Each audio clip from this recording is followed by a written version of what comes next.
अस्सलाम वालेकुम students, welcome to chemistry सीखो। इस लेक्चर में हम लोग डिस्कशन करेंगे ना कुछ इंपॉर्टेंट केसेस के बारे में जो कि आयनाइजेशन एंथैल्पी या आयनाइजेशन एनर्जी से रिलेटेड होते हैं। तो लास्ट लेक्चर में हमने ये बात पढ़ी थी कि किसी भी एटम से उसके वैलेंस शेल से इलेक्ट्रॉन निकालने में जो एनर्जी रिक्वायर्ड होती है उसको हम लोग क्या बोलते हैं? आयनाइजेशन एनर्जी, आयनाइजेशन एंथैल्पी बोलते हैं। ठीक है, तो अब कुछ इसके इंपॉर्टेंट केसेस देखिए। हमने जनरल ट्रेंड पढ़ा कि अगर हम पीरियड्स की बात करें, यानी कि अगर हम left to right of the periodic table में जाते हैं तो आयनाइजेशन एंथैल्पी क्या करती है? हमारी इंक्रीज़ करने लगती है। ठीक है ना, जैसे जैसे एटॉमिक नंबर इंक्रीज़ करेगा वैसे वैसे हमारी आयनाइजेशन एनर्जी क्या होगी? इंक्रीज़ करेगी। और अगर हम ग्रुप्स की बात करें तो जब हम टॉप से बॉटम में मूव करते हैं ग्रुप्स में तो साइज़ बढ़ने लगती है, यानी नंबर ऑफ़ शेल्स बढ़ने लगते हैं। ठीक है, नंबर ऑफ शेल्स बढ़ने लगते हैं, एटॉमिक रेडियस बढ़ने लगती है। जब एटॉमिक रेडियस बढ़ेगी तो क्या होगा? आयनाइजेशन एनर्जी डिक्रीज़ करेगी। ठीक है, ये जनरल ट्रेंड था, लेकिन कुछ इंपॉर्टेंट केसेस आते हैं जैसे कि हम डिस्कस करेंगे अभी। ठीक है ना, जैसे पहला केस है पीरियड सेकंड की बात की जाए। ठीक है, तो पीरियड सेकंड क्या होती है? इसमें हमारे पास lithium, beryllium, boron, carbon, nitrogen, oxygen और फ्लोरीन होता है। देन अगेन नियॉन होता है। ओके, ये होते हैं हमारे पीरियड सेकंड के एलिमेंट्स। तो हमने जनरल ट्रेंड क्या पढ़ा कि हम इधर से इधर जाएंगे तो हमको क्या मिलेगा? आयनाइजेशन एनर्जी क्या होगी? इंक्रीज़ करती हुई मिलेगी। ठीक है ना, ये इसका एटॉमिक नंबर 3 है, ये 4, ये 5, 6, 7, 8, 9 और 10। तो जैसे जैसे जेड बढ़ रहा है आयनाइजेशन एंथैल्पी क्या होनी चाहिए? इंक्रीज़ करनी चाहिए। ठीक, लेकिन जो एक्चुअल इसका ऑर्डर होता है, जो एक्चुअल ऑर्डर होता है वो कुछ और होता है। एक्चुअल ऑर्डर जो होता है हमारा होता है लिथियम, उससे ज़्यादा होती है बोरॉन की, देन बेरिलियम, देन उससे ज़्यादा carbon, then oxygen, then nitrogen, then fluorine, then neon. Neon की सबसे ज़्यादा, फिर उसके बाद फ्लोरीन की, फिर नाइट्रोजन की, फिर उसके बाद ऑक्सीजन की, फिर कार्बन की, फिर बेरिलियम, फिर बोरॉन और लिथियम की। तो एक्चुअल सीक्वेंस जो होता है हमारा वो ये होता है। अब ये क्यों होता है, इसका क्या रीज़न है, इसको हम लोग समझते हैं। ठीक है, इसका क्या रीज़न है? देखिए, रीज़न अगर हम समझने जाएँ तो हमारे पास लिथियम है, beryllium, boron, carbon, nitrogen, oxygen, fluorine. ठीक, अभी हम इनमें से डिस्कस करते हैं। तो लिथियम की अगर हम इलेक्ट्रॉनिक कन्फिगरेशन लिखें तो इसका एटॉमिक नंबर 3 होता है, तो हमको इलेक्ट्रॉनिक कन्फिगरेशन क्या मिलेगी? 1s2 2s1। ठीक है, इसका 4 होता है तो उसको हमको क्या मिलेगी? 1s2 2s2 मिलेगी। बोरॉन की बात करें तो हमको क्या मिलेगी? 1s2 2s2 2p1। इसकी बात करें तो हमको क्या मिलेगी? कार्बन की 1s2 2s2 2p2 मिलेगी, क्योंकि इसका एटॉमिक नंबर 6 होता है। ठीक है, इसका 7 होता है, अगर हम इसका देखें तो हमको क्या मिलेगा? 1s2 2s2 2p3। ठीक है, इसके बाद इसका एटॉमिक नंबर 8 होता है, इसकी बात करें तो हमको क्या मिलेगा? 1s2 2s2 2p4। फ्लोरीन की बात की जाए तो हमको क्या मिलेगा? 1s2 2s2 2p5। और इसके बाद जो नियॉन आता है, नियॉन की अगर हम देखें तो हमको क्या मिलेगी? 1s2 2s2 2p6। ठीक है, ये इनकी इलेक्ट्रॉनिक कन्फिगरेशंस होगी। अगर हम इलेक्ट्रॉनिक कन्फिगरेशन को सही से देखें तो हमको क्या मिलता है कि यहाँ पर जो हमारा ऑर्डर है उनमें बहुत सारे ऐसे हैं जो कम्प्लीटली फिल हैं या फिर हाफ फिल्ड है। और हमने पढ़ रखा है कि हाफ फिल्ड या कम्प्लीटली फिल्ड जो होते हैं वो क्या होते हैं? ज़्यादातर क्या होते हैं? स्टेबल होते हैं। ठीक है, तो बेरिलियम की बात की जाए या फिर नाइट्रोजन की बात की जाए तो अगर हम इनमें ध्यान से नोटिस करें तो देखिए एस ऑर्बिटल है, ठीक है, कम्प्लीटली फिल्ड है। यहाँ पे पी ऑर्बिटल है जो कि क्या है? कम्प्लीटली हाफ फिल्ड है। ठीक है ना, तो पी जो एस वाला जो है ये फुल फिल्ड है, यहाँ पे पी जो है हाफ फिल्ड है। इसी तरह से यहाँ पे देखा जाए तो इसका जो है क्या है? फुल फिल्ड है। ठीक है, तो हाफ फील्ड और फुल फील्ड के जो अरेंजमेंट होती हैं, यानी हमने पढ़ रखा था P3 हो या P6 हो, ठीक है, या फिर S2 हो, कम्प्लीटली फील्ड वाले जो होते हैं या हाफ फील्ड वाले होते हैं, उनकी जो स्टेबिलिटी होती है वो बहुत ज़्यादा होती है। और इस अरेंजमेंट की स्टेबिलिटी ज़्यादा होने की वजह से जो आयनाइजेशन एंथैल्पी होती है या आयनाइजेशन एनर्जी होती है उनमें चेंज आता है, वो हाई हो जाती है। ठीक है ना, आयनाइजेशन एंथैल्पी क्या हो जाती है? इस एक्सेप्शन की वजह से क्या होती है? हाई हो जाती है। इसीलिए जो है ये 3 से 10 की तरफ एटॉमिक नंबर जाते हुए नहीं फॉलो करता, बल्कि एक अलग पैटर्न फॉलो करता है, जो कि ये है लिथियम, उसके बाद फिर उससे ज़्यादा boron, then beryllium, then carbon, then oxygen, nitrogen, fluorine, then neon. ये हो जाता है इसका एक्चुअल ऑर्डर। ठीक है ना, ये एक्सपेक्टेड से अलग तरह से बिहेव करती है। क्यों ऐसा होता है? क्योंकि इसकी एक्सेप्शनल इलेक्ट्रॉनिक कन्फिगुरेशन की वजह से। इलेक्ट्रॉनिक कन्फिगुरेशन जब करते हैं तो हमको मिलता है इनमें हाफ फील्ड और फुल फील्ड वाली स्टेबिलिटी आ जाती है, जिसकी वजह से हमको रेगुलर ट्रेंड नहीं मिलता बल्कि एक ब्रेक ट्रेंड मिलता है, मतलब थोड़ी दूर सही चला फिर उसके बाद चेंज हो गया, ठीक है ना। ऐसे ही हम अगर हम नोटिस करें तो यही सेम केस हमको पीरियड थर्ड में भी मिलता है। अब पीरियड थर्ड की अगर हम बात करें तो पीरियड थर्ड में कौन कौन से होते हैं? सोडियम, मैग्नीशियम, एल्यूमिनियम, सिलिकॉन, उसके बाद फास्फोरस, सल्फर, क्लोरीन, देन हमारे पास आर्गन, ठीक है। इनको अगर हम इनकी इलेक्ट्रॉनिक कन्फिगुरेशंस करेंगे तो उससे हमको देखिए जो रेगुलर ट्रेंड है वो क्या है? जनरल ट्रेंड की लेफ़्ट टू राइट मूव करने पर आयनाइजेशन एनर्जी क्या होगी? इंक्रीज़ करनी चाहिए, ठीक है ना। लेकिन जो इनका एक्चुअल है वो क्या है? एक्चुअल में अगर हम देखें तो इनके पास क्या होती है? सोडियम की सबसे कम, देन उसके बाद एल्यूमिनियम की, देन इसके बाद मैग्नीशियम की, देन इसके बाद silicon, again sulphur, phosphorus, chlorine, then फिर आर्गन। क्यों ऐसा हुआ? क्योंकि इनमें जो है इलेक्ट्रॉनिक कन्फिगुरेशन जो होती है क्या होती है? फुल फील्ड होती है या हाफ फील्ड की स्टेबिलिटी ज़्यादा होने की वजह से आयनाइजेशन एंथैल्पी बढ़ जाती है, ठीक है ना। अब एक छोटा सा सवाल आता है, जैसे अभी हम एग्जांपल लें, हमारे इसी पीरियड सेकंड का एग्जांपल लें तो फुल फील्ड ज़्यादा हो जाता है। जैसे जैसे अगर हम नाइट्रोजन की बात करें तो यहाँ पे हमको हाफ फील्ड ऑर्बिटल मिलता है, ठीक है। उसके बाद फिर हमको फिर यहाँ पे नियॉन में फुल फील्ड ऑर्बिटल्स मिलता है, ठीक। तो इनकी एनर्जी ज़्यादा हो गई, इसकी भी एनर्जी ज़्यादा हो गई, इसकी भी एनर्जी ज़्यादा हो गई। तो दोनों की एनर्जी ज़्यादा हुई तो कितनी ज़्यादा हुई? कि बहुत ज़्यादा हो के ऐसा तो नहीं कि नियॉन से भी आगे पहुँच गया, तो ऐसा नहीं होता, बस एक पोजीशन ये शिफ्ट करते हैं, ठीक है ना। मतलब जैसे हम नॉर्मल आ रहे थे इधर से, जैसे बेरिलियम में फुल फील्ड की बात हुई, इसकी एनर्जी बढ़ गई तो ये कहाँ शिफ्ट कर जाएगा? ये जस्ट बोरॉन के आगे चला जाएगा और बोरॉन जो है इसकी जगह पे आ जाएगा, ठीक है। ऐसे ही फिर नाइट्रोजन की क्या हुई? ज़्यादा हो गई तो नाइट्रोजन क्या करेगा? ऑक्सीजन की जगह पे चला जाएगा और ऑक्सीजन वाला पीछे आ जाएगा, ठीक है ना। और ऐसे ही हमारा पूरा सीक्वेंस देखिए, अगर आप खाली इस तरह से शिफ्ट करें इसको तो मतलब 5 को 4 की जगह रख दें, 4 को 5 की जगह और 8 को 7 की जगह, 7 की जगह, तो हमको ये ऑर्डर मिल जाता है। सेम ऐसे ही इसमें भी होता है, ठीक है ना। जैसे सोडियम के बाद मैग्नीशियम, मैग्नीशियम के बाद एल्युमिनियम होता है, लेकिन एल्युमिनियम की जो होती है मैग्नीशियम की जो होती है वो क्या होती है? फुल फील्ड की वजह से आगे चली जाती है, तो यहाँ पे ये अपनी जगह जो है इससे चेंज कर लेता है। सेम ऐसे ही हमारे पास सल्फ़र और फास्फोरस के मामले में भी होता है, ठीक है। सल्फ़र की एक्सेप्शनली, फास्फोरस की एक्सेप्शनली हाई हो जाती है फुल फील्ड की वजह से, हाफ फील्ड ऑर्बिटल्स की वजह से। इसके बाद ये दोनों अपनी जो है पोजीशन को क्या करते हैं? एक्सचेंज कर लेते हैं, ठीक है। तो हमको ये एक्चुअल ऑर्डर मिल जाता है, ठीक है ना। तो इस तरह से हर पीरियड में इस तरह से एक्सेप्शन फॉलो होता है जब हम कन्फिगुरेशन को देखेंगे, ठीक है। मतलब एक रेगुलर ट्रेंड नहीं फॉलो होता बल्कि ब्रेक थ्रू ट्रेंड फॉलो होता है, ठीक है ना, बीच में से डिस्टर्ब वाला, ठीक है।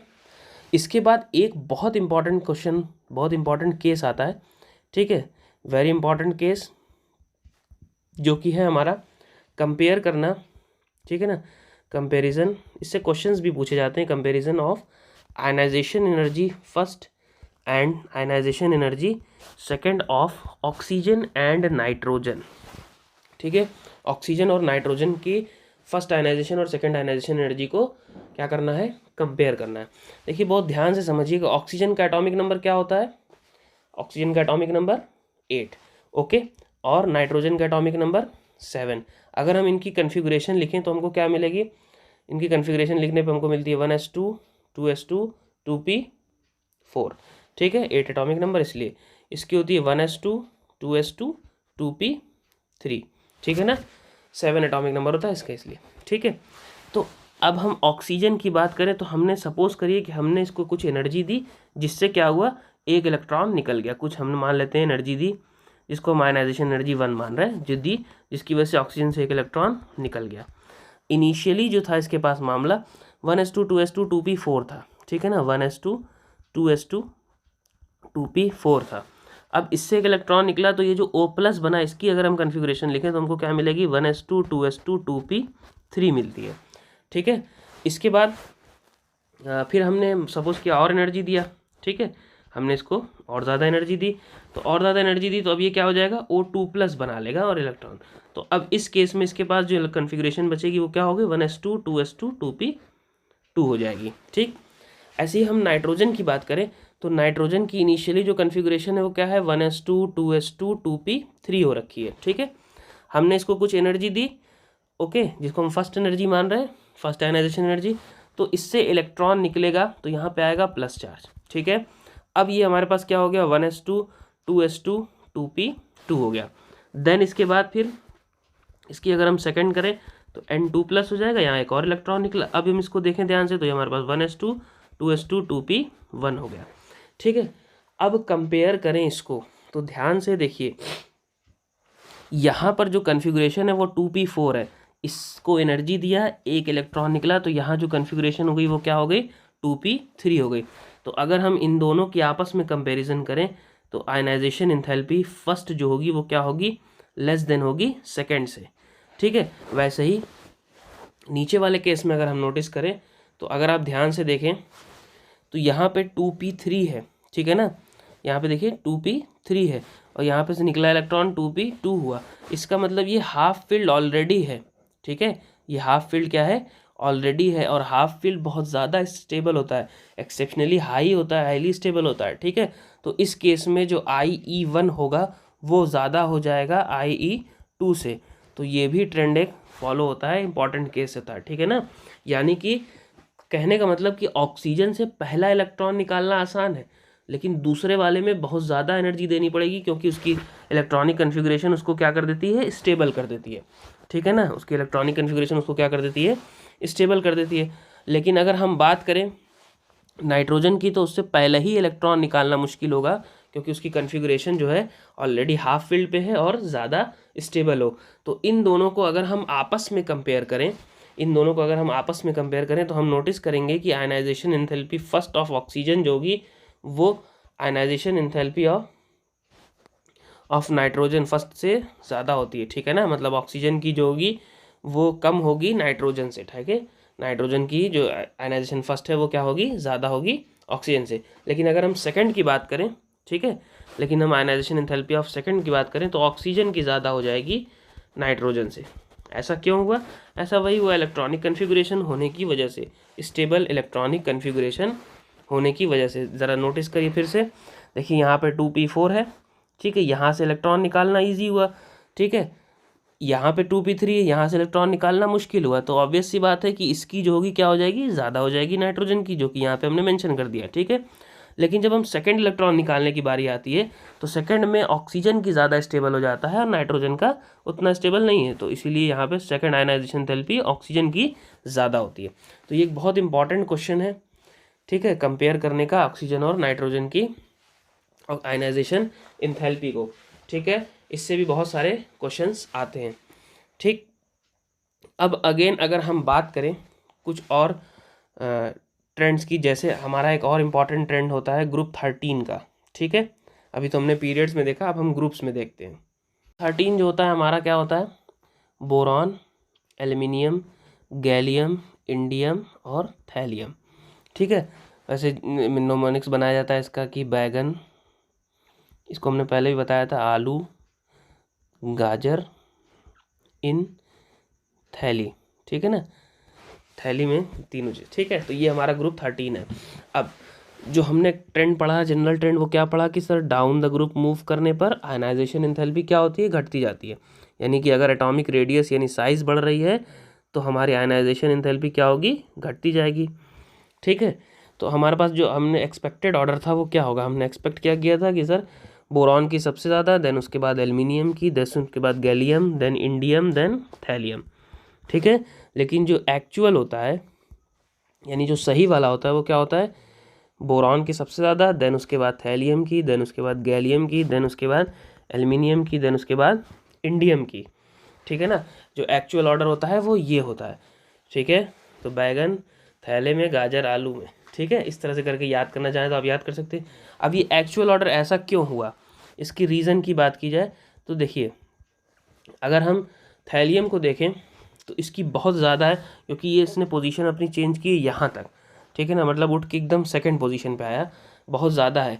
इसका रीज़न ये है क्योंकि जो थैलियम होता है ना, उसकी हाई आयनाइजेशन एंथैल्पी होती है पुअर शील्डिंग इफेक्ट की वजह से। ठीक है ना, shielding effect poor shielding effect की वजह से f इलेक्ट्रॉन के, ठीक है, यानी जो f ऑर्बिटल में इलेक्ट्रॉन इसमें चले जाते हैं उसमें पुअर शील्डिंग इफेक्ट होता है और जिसकी वजह से इसकी साइज़ बहुत छोटी हो जाती है, ठीक है ना। Poor shielding effect of electron की वजह से थैलियम की जो साइज़ होती है वो क्या होती है, डिक्रीज़ कर जाती है, ठीक है। जब थैलियम की साइज़ डिक्रीज़ कर जाएगी तो आयनाइजेशन एंथैल्पी क्या होगी, हाई हो जाएगी, ठीक है ना। कंपेयर करेंगे अगर हम इनको गैलियम इंडियम से या एल्यूमिनियम से, ओके। अब गैलियम ने भी अपनी पोजीशन चेंज की है, ठीक है ना, मतलब गैलियम यहाँ पर रखा गया, ठीक है, थैलियम सेकंड नंबर पे, देन उसके बाद गैलियम, उसके बाद तब एल्यूमिनियम। तो गैलियम क्यों चेंज हुआ, देखिए थैलियम चेंज हुआ poor shielding effect of f electron की वजह से, और गैलियम जो है चेंज करता है अपनी पोजीशन d इलेक्ट्रॉन की वजह से, ठीक है ना। Poor shielding of d electron मतलब जो d इलेक्ट्रॉन्स होते हैं वो सही से शील्ड नहीं कर पाते, जिसकी वजह से साइज़ में डिफरेंशिएशन आता है और एक तरह से कॉन्ट्रैक्शन क्रिएट होता है। उस कॉन्ट्रैक्शन की वजह से इनकी जो गैलियम की जो आयनाइजेशन एंथैल्पी होती है वो क्या होती है, बढ़ जाती है। इसी वजह से जो है ये हमारा एक्सपेक्टेड ऑर्डर शो करता है, ठीक है ना। तो ऐसे करके इसके जो क्वेश्चंस पूछे जाते हैं वो एक ग्राफ के थ्रू पूछे जाते हैं। इसको हम लोग बहुत फेमस ग्राफ जिसको डब्लू ग्राफ बोला जाता है, ठीक है, डब्लू ग्राफ। अगर हम एक तरफ इस आयनाइजेशन एंथैल्पी रखें और एक तरफ एटॉमिक नंबर या एलिमेंट्स को रखें, ठीक है, तो हम नोटिस करेंगे कि कुछ इस तरह का एक पैटर्न बनता है, ठीक है। इसको हम लोग बोलते हैं डब्लू ग्राफ। थोड़ा सा लाइन इसकी तिरछी हो गई थी, इसको हम सीधी कर देते हैं इस तरह से, ये ठीक है। जो ये पोजीशन है, ठीक है ना, ये जो पोजीशन है ये बोरॉन की पोजीशन है, ठीक है। यहाँ जो ये पोजीशन आ रही है ये किसकी है, ये एल्यूमिनियम की है, ये हमारी गैलियम की है, ये हमारे इंडियम की है और ये वाली थैलियम की है, ठीक है। इसको हम लोग बोलते हैं डब्लू ग्राफ, एक तरह से डब्लू बन जाता है, ठीक है। तो ये एक एक्सेप्शनल आता है ग्रुप 13 में। इसी तरह से अगर हम नोटिस करें तो ग्रुप 14 में भी कुछ यही मामला होता है। ग्रुप 14 की बात करें तो हमारे पास जो ग्रुप 14 होता है वो क्या होता है, कार्बन, सिलिकॉन, जर्मेनियम, एसएन और लेड, ठीक है। तो एक्चुअल ऑर्डर क्या है भाई, साइज़ नीचे आने पर साइज़ क्या होती है, बढ़ती है। साइज़ की बात करें तो बढ़ेगी और आई जो होगी यानी आयनाइजेशन एनर्जी होगी वो घटती जाएगी। लेकिन जो इसका एक्चुअल ऑर्डर होता है वो कुछ और होता है। एक्चुअल ऑर्डर होता है कार्बन, सिलिकॉन, देन उसके बाद जर्मेनियम, देन उसके बाद लेड, देन उसके बाद टिन, ठीक है। और ऊपर जो रीज़न दिया गया वो सेम रीज़न इनके साथ भी है, shielding effect, poor shielding effect of F और डी इलेक्ट्रॉन की वजह से इनमें जो है क्या होता है, इस तरह के एक्सेप्शन आते हैं, अराइज होते हैं, ठीक है। तो ज़्यादातर क्वेश्चन इन्हीं ग्रुप से पूछे जाते हैं, यानी पीरियड सेकंड थर्ड से, ग्रुप 13 14 से ही क्वेश्चंस आते हैं, तो इसलिए इनको मेंशन किया गया। और एक इंपॉर्टेंट जो क्वेश्चन आता है वो कंपेरिजन आता है फर्स्ट और second ionization enthalpy of oxygen और नाइट्रोजन से, ठीक है। तो ये था हमारा important cases of ionization enthalpy. तो इस लेक्चर में इतना ही। कोई क्वेश्चन हो, कोई डाउट हो तो कमेंट सेक्शन का ज़रूर यूज़ कीजिए। Thank you.